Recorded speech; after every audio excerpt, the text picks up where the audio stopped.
নমস্কার বন্ধুরা, আজকে হাজির হয়েছি চিকেন ভর্তা রেসিপি নিয়ে। চিকেন ভর্তা বানানোর জন্য প্রথমে সলিড এই ব্রেস্টের চিকেনগুলো আমি একটু লেবু মাখিয়ে রেখেছি। এছাড়া কোনো নুন বা অন্য কিছু মাখাইনি, লেবু মাখিয়ে আধ ঘন্টা মতন রেখেছিলাম।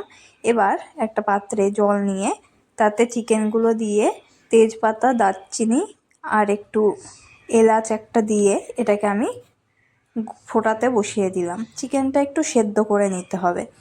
এটা দেখবেন চিকেনটা যখন ফুটে আসবে তখন এরকম উপরে সাদা সাদা এগুলো হচ্ছে চিকেনের নোংরা, এগুলো ফেলে নেবেন।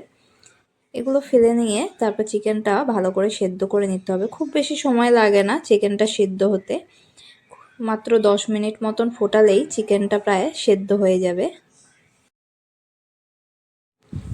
চিকেনের ভর্তা বানানোর জন্য চিকেন এইভাবে সেদ্ধ করে নেওয়া কিন্তু খুবই দরকার।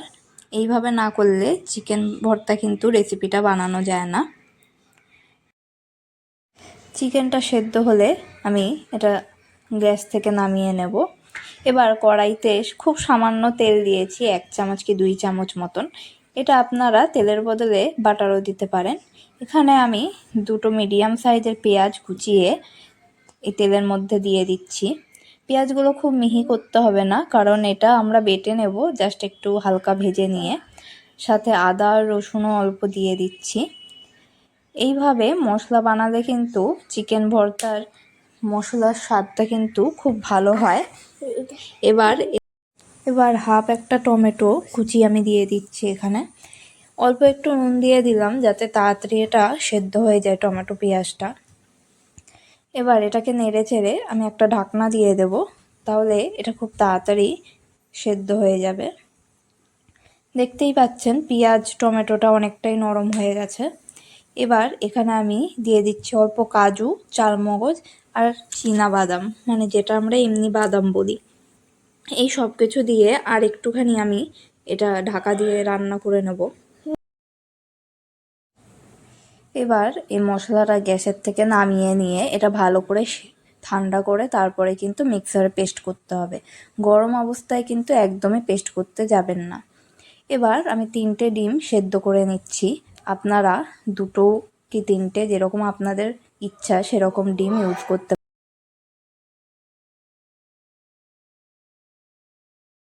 আর এই চিকেন স্টকটা রেখে দেবো, এটা দিয়েই আমাদের পুরো রান্নাটা হবে। এই স্টকের থেকে জাস্ট এই তেজপাতা, এলাচ আর দারচিনি এগুলো সরিয়ে নেব, যাতে এগুলো রেসিপিতে খাওয়ার সময় যাতে মুখে না পড়ে, তার জন্য এগুলো তুলে ফেলে দিচ্ছি। এই স্টকটা দিয়ে কিন্তু বাকি রান্নাটা করতে হবে। এবার কড়াইতে আর একটুখানি তেল দিয়ে নিয়ে তারপর যে মশলাটা আমরা পেস্ট করে রেখেছি, যে ভাজা মশলাটা, সেটা দিয়ে দিলাম। আমি এখানে কিন্তু মশলার মধ্যে কোনো রকম লঙ্কা ইউজ করিনি, কিন্তু আপনারা কিন্তু শুকনো লঙ্কা বা কাঁচা লঙ্কা যখন পেঁয়াজ টমেটো ভাজবেন সেই সময়ই দিয়ে দেবেন। আমি তো বলবো শুকনো লঙ্কা দিলেই ভালো, তাহলে টেস্টটা ভালো হয়। কিন্তু আমার বাড়িতে যেহেতু বাচ্চা খায় তাই জন্য আমি লঙ্কাটা ইউজ করলাম না। এবার মশলাটা ভালো করে কষাতে হবে, ততক্ষণে আমি চিকেনটা এই দেখুন এইভাবে করে ছাড়িয়ে নিচ্ছি। চিকেন ভর্তায় কিন্তু চিকেনটা এরকম শেপেই থাকে। এটা সেদ্ধ করার পর এই দেখুন এরকম লম্বা লম্বিভাবে এরকম টান দিলেই কিন্তু এগুলো এরকম ছাড়ানো যায়, বেশি কষ্ট করতে হয় না। এইভাবে ভালো করে ছাড়িয়ে নেবেন পুরো চিকেনটা।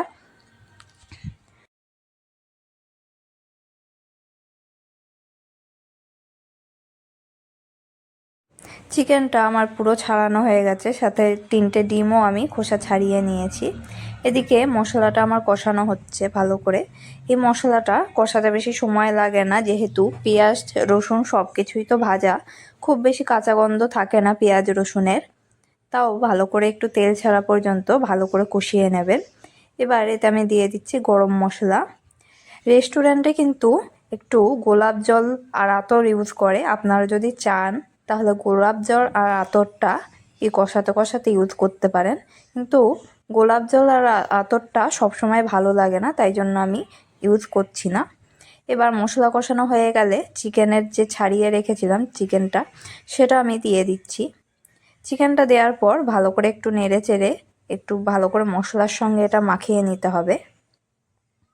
মশলার সঙ্গে ভালো করে মাখানো হয়ে গেলে তারপর যেই চিকেন স্টকটা আমরা রেখেছিলাম, মানে চিকেনটা সেদ্ধ করার পরে যেই জলটা ছিল, সেই জলটা এটার মধ্যে দিয়ে দিতে হবে।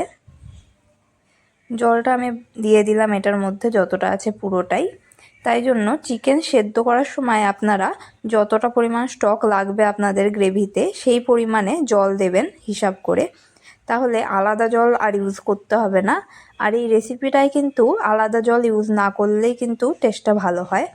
এবার ভালো করে এটা গ্রেভিটা দিয়ে এটা দিয়ে ফুটিয়ে নিতে হবে, তাহলে চিকেনের মধ্যে মশলাটা ভালো মতন ঢুকে যাবে।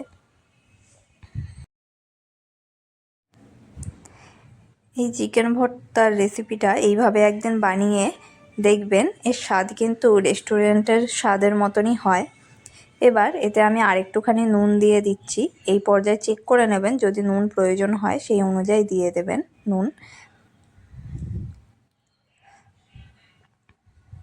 এবার এটা ভালো করে রান্না হয়ে গেলে, যখন ঝোলটা বা গ্রেভিটা অনেকটাই শুকিয়ে আসবে, তখন এতে আমি 2টো ডিমের কুসুম এরকম ভাবে ম্যাশ করে দিয়ে দিচ্ছি।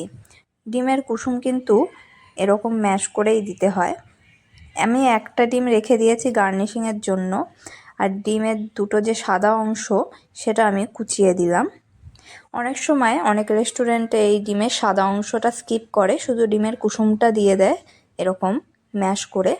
কিন্তু বাড়িতে তো ডিমের সাদা অংশটা থাকলে আপনারা আর কি করবেন, সেটা কিন্তু দেওয়াও যায়, অনেক রেস্টুরেন্টেই দেয়, তো এটাও আপনারা দিয়ে নিতে পারেন। এবার সব কিছু ভালো করে মিশিয়ে নিয়ে এর মধ্যে একটুখানি চিনি দিয়ে দিলাম, অল্প, জাস্ট টেস্টটা ব্যালেন্স করার জন্য। এরপর এতে আমি ইউজ করব আমুলের ফ্রেশ ক্রিম। এই ফ্রেশ ক্রিমটা কিন্তু স্কিপ করলে চলবে না। এই ফ্রেশ ক্রিমের উপরে কিন্তু এই রেসিপিটার স্বাদটা অনেকটাই নির্ভর করে। একটু বেশি করে ফ্রেশ ক্রিম আমি দিয়ে দিলাম।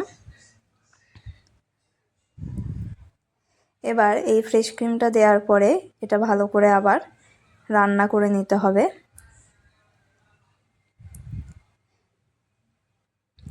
লাস্টে আপনারা চাইলে আর একটুখানি গরম মশলা ইউজ করতে পারেন। আমি এখানে আরও একটু অল্পখানি গরম মশলা দিয়ে নিচ্ছি। এবার আরেকটুখানি গ্রেভিটা টেনে নিলেই আমি এটা নামিয়ে ফেলবো। সার্ভ করার সময় ওপর থেকে একটু বাটার আর ডিমের কুসুম বা ডিমটা কেটে এরকম সাজিয়ে দিতে পারেন আপনারা। এই রান্নাটায় কিন্তু বাটার ইউজ করলে টেস্টটা আরও ভালো হয়। আজকের এই রেসিপিটি আপনাদের কেমন লাগলো অবশ্যই জানাবেন। দেখা হবে পরের ভিডিওতে নতুন কোনো রেসিপি নিয়ে। Till then, good by.